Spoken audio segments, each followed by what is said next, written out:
Hey guys, welcome back. In this lecture, I want to show you how track mattes work in After Effects. In order to explain this more and make it clear for you, let me first import a logo here. Then I'll drag it down to my timeline and scale it up a bit. And now I'll draw a rectangle that is half black and half white.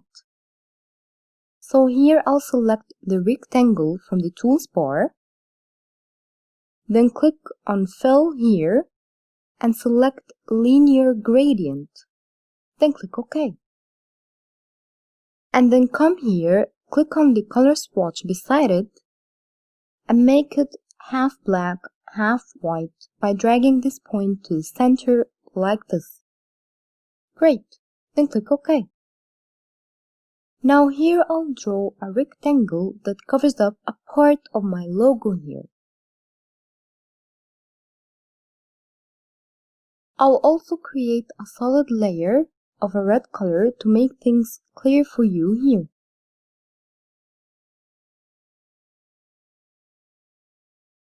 Now make sure that the rectangle shape layer is set above the logo layer on the timeline here. And this because in After Effects you use track matte from the bottom layer to the layer above.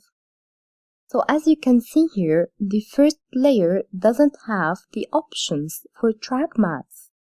And this because there is no layer above it.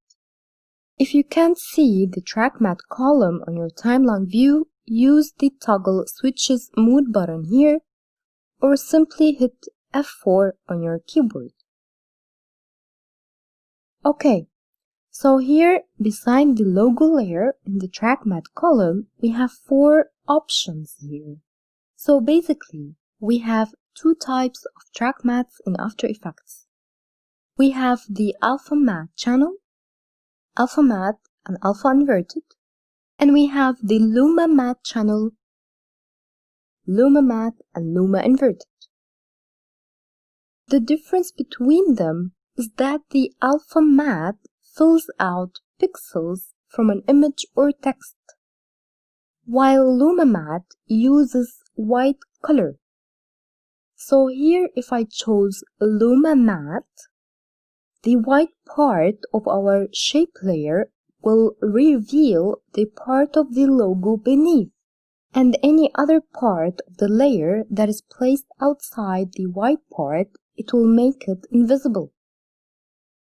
But if I chose a luma inverted matte, everything of the logo layer that is placed outside the white part will be visible, while any part of the logo placed inside the white part will be invisible.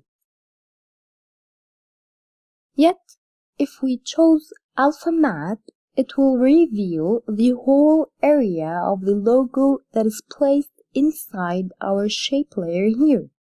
And that's because our logo is filled with pixels, and alpha matte fills out the pixels. It doesn't really care about the colors. So here, any part of the logo placed inside this rectangle will be revealed, and any other part of this logo that is placed outside the shape layer will be invisible. And if we chose alpha inverted matte, it will make any part of the logo that is placed outside this rectangle visible, and the other part of the logo that is placed inside the rectangle will be invisible. Great! So this is how track mattes work in After Effects. It can reveal different objects or portions of layers. I hope you are enjoying so far. If you do have any questions or if anything that is unclear, please post your question on the discussion board and I'll reply as soon as possible. Thank you so much for watching and looking forward to seeing you next lecture.